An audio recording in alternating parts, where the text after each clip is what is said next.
بسم اللہ الرحمن الرحیم۔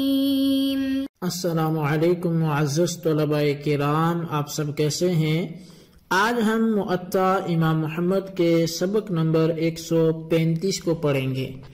آج کے ہمارے سبق کا عنوان ہے اشعار کا بیان۔ آج کے ہمارے سبق میں ہم اس حوالے سے پڑھیں گے کہ قربانی کا جو جانور ہے، اب حاجی اس کے گلے میں کوئی پٹا وغیرہ ڈالتا ہے یا اونٹ گائے وغیرہ کی گردن پہ کوئی شعار یعنی کوئی علامت لگا لیتا ہے، اشعار کرتا ہے، تو اس حوالے سے احادیث ہمیں کیا کہتی ہیں، کیا حکم ہے؟ تو امام محمد رحمۃ اللہ علیہ اس کو باب تقلید البدن و اشعارها سے تعبیر کرتے ہیں کہ یہ جو باب ہے وہ قربانی کے جانور کے گلے میں پٹا ڈالنا اور اونٹ کی کوہان کو زخمی کرنے کے حوالے سے یہ باب ہے۔ تو اس کی پہلی حدیث اخبرنا مالک حدثنا نافع عن عبد الله بن عمر انه كان اذا اهدى هديا من المدينة قلده واشعره بذي الحليفة يقلده قبل ان يشعره، وذلك في مكان واحد وهو نوجهه الى القبلة يقلده بنعلين ويشعره من شقه الايسر، ثم يساق معه حتى يوقف به مع الناس بعرفة، ثم يدفع به معهم إذا دفعوا، فإذا قدم من غداة يوم النحر نحره قبل أن يحلق أو يقصر، وكان ينحر هديه بيده يصفهن قياما ويوجههن إلى القبلة ثم يأكل ويطعم۔ امام محمد رحمۃ اللہ علیہ حدیث سے پاک ذکر کرتے ہیں کہ امام مالک نے ہمیں بتایا کہ ہمیں حضرت نافع نے حضرت عبداللہ بن عمر رضی اللہ عنہما سے بتایا کہ جب وہ مدینہ منورہ سے قربانی کا جانور بھیجنا چاہتے تو اس کے گلے میں وہ پٹا ذوالحلیفہ میں ڈالتے، وہیں اونٹ کی کوہان کو زخم لگاتے، پھر اس کا جو پٹا ہے وہ ڈالتے اور یہ ایک ہی جگہ کرتے۔ آپ اس وقت جانب کعبہ متوجہ ہوتے، دو نال کا قلادہ ڈالتے اور اونٹ کی کوہان بائیں جانب سے زخمی کرتے، پھر آپ ساتھ ساتھ چل پڑتے یہاں تک کہ تمام لوگوں کے ساتھ میدان عرفات میں آپ بھی وقوف فرماتے، پھر لوگوں کے ساتھ وہاں سے چل پڑتے یہاں تک کہ جب قربانی کے دن یعنی ذی الحج کی 10 تاریخ کو مینا میں تشریف لاتے تو سر منڈوانے یا بال کتروانے سے قبل اسے قربان کر دیتے۔ آپ خود اپنے ہاتھوں سے ذبح کرتے، ان کی صفیں بناتے اور جانب قبلہ ان کا منہ کرتے، پھر ذبح کرنے کے بعد خود کھاتے اور لوگوں کو بھی کھلاتے تھے۔ اخبرنا مالک حدثنا نافع ان عبد الله بن عمر كان اذا وخذ في سنام بدنته وهو يشعرها قال بسم الله الله اکبر، بسم الله والله اکبر۔ امام محمد فرماتے ہیں کہ ہمیں امام مالک نے حضرت نافع سے خبر دی، وہ بیان کرتے ہیں کہ حضرت عبداللہ بن عمر رضی اللہ عنہما جب اپنے قربانی کے جانور یعنی اونٹ کی کوہان کو زخمی کرنے کے لیے چیرتے تو بسم اللہ واللہ اکبر پڑھتے تھے۔ اخبرنا مالک حدثنا نافع ان ابن عمر رضی اللہ عنہما كان يشعر بدنته في الشق الايسر الا ان تكون شعابا مقرنة فإذا لم يستطع أن يدخل بينها تو أشعر من الشق الأيمن، أشعر من الشق الأيمن، وإذا أراد أن يشعرها وجهها إلى القبلة قال فإذا أشعرها قال بسم الله والله أكبر، وكان يشعرها بيده وينحرها بيده قياما۔ امام محمد رحمۃ اللہ علیہ بیان کرتے ہیں کہ ہمیں امام مالک نے حضرت نافع سے خبر دی کہ حضرت عبداللہ بن عمر رضی اللہ عنہما اپنے قربانی کے اونٹ کی بائیں طرف زخم لگایا کرتے تھے۔ ہاں اگر وہ انتہائی سخت ہوتی اور ہڈیوں کے ساتھ ملی ہونے کی وجہ سے اسے زخم لگانا دشوار ہو جاتا تو آپ دائیں جانب کوہان میں زخم لگاتے اور جب اشعار کا ارادہ فرماتے تو اونٹ کا منہ قبلے کی طرف پھیر دیتے، پھر جب اشعار شروع کرتے تو بسم اللہ واللہ اکبر پڑھ لیتے۔ آپ اپنے ہاتھ سے اشعار بھی کرتے اور کھڑے اونٹ کو ذبح بھی کرتے تھے۔ قال محمد وبهذا نأخذ التقليد أفضل من الإشعار والإشعار حسن والإشعار من الجانب الأيسر إلا أن تكون شعابا مقرنة لا يستطيع أن يدخل بينهما فليشعرها من الجانب الأيسر والأيمن۔ امام محمد رحمۃ اللہ علیہ مسئلے کے احناف بیان کرتے ہوئے فرماتے ہیں کہ ہمارا اسی پر عمل ہے کہ قربانی کے جانور کے گلے میں پٹا ڈالنا اسے زخمی کرنے سے بہتر ہے، اور زخمی کرنا بھی اچھی بات ہے، اور اشعار بائیں جانب میں کرنا چاہیے۔ ہاں اگر وہ سخت اور ہڈیوں سے ملی ہوئی ہو اور اس میں زخم لگانے کا کوئی طریقہ کارگر نہ ہو تو پھر دائیں طرف اور بائیں طرف اشعار کرنا درست ہو جائے گا۔ اچھا، اب یہ احادیث کا سلسلہ تو ختم ہوا، لیکن اس باب میں اونٹ کو اشعار کرنے کا مسئلہ بیان ہوا ہے۔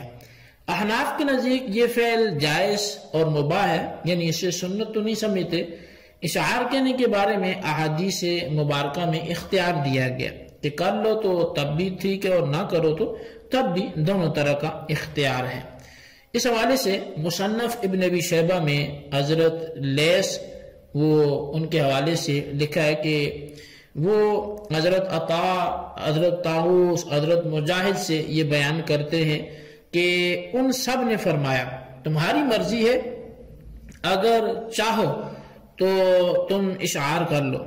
اور اگر چاہتے ہو تو نہ کرو۔ اسی طرح ام المؤمنین حضرت سیدتنا عائشہ صدیقہ رضی اللہ تعالیٰ عنہ سے مروی ہے کہ آپ کے پاس ایک آدمی بھیجا گیا تاکہ وہ دریافت کرے کہ کیا آپ بدنہ کا اشعار کرتی ہیں۔ آپ نے فرمایا اگر تو چاہتا ہے تو اشعار کر لے۔ اشعار اس لیے ہے تاکہ پتہ چل جائے کہ یہ اونٹ قربانی کے لیے ہے۔ اچھا، اب یہ جو بات تھی یہ تو آپ سمجھ چکے، لیکن یہاں پر ایک بہت بڑی غلط فہمی ہے جس کا ازالہ میں ضروری سمجھتا ہوں، اور وہ یہ ہے کہ امام محمد رحمۃ اللہ علیہ نے جو مذہب بیان کیا کہ نأخذ التقلید افضل من الاشعار، کہ پٹا ڈالنا یہ اشعار سے زیادہ بہتر ہے، لیکن والاشعار حسن بولا، اور اس میں کہیں انہوں نے یہ نہیں کہا کہ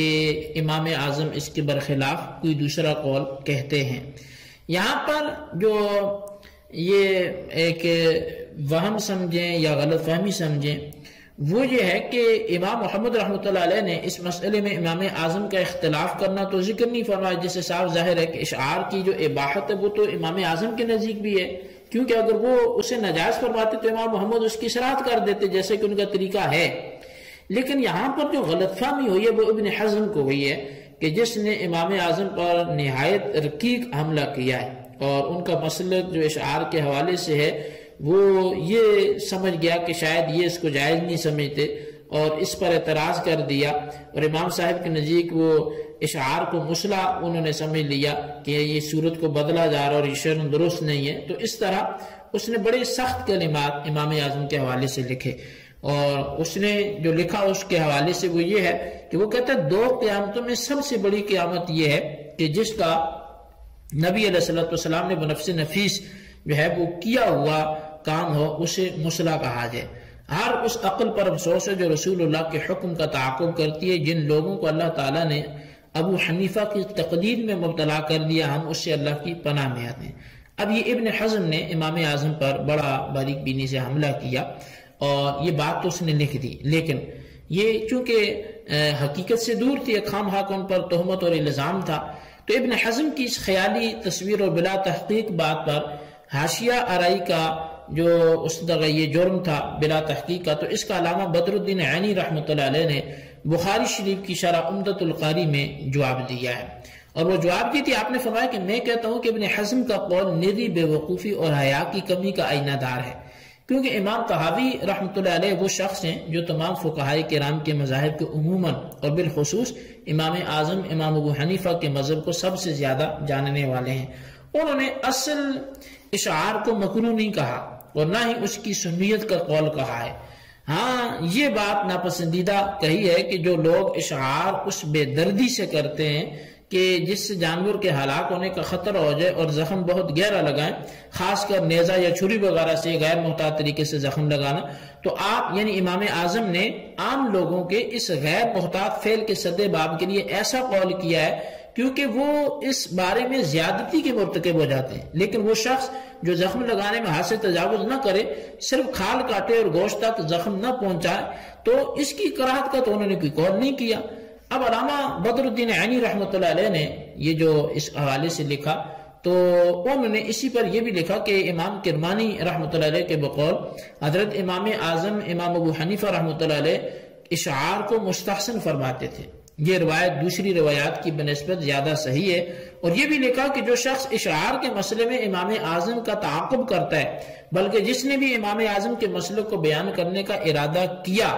تو ان تمام معترضین نے حد اعتدال کے بجائے تعصب کو اپنایا ہے۔ اس طرح انہوں نے جلیل القدر امام کے بارے میں جو ہے وہ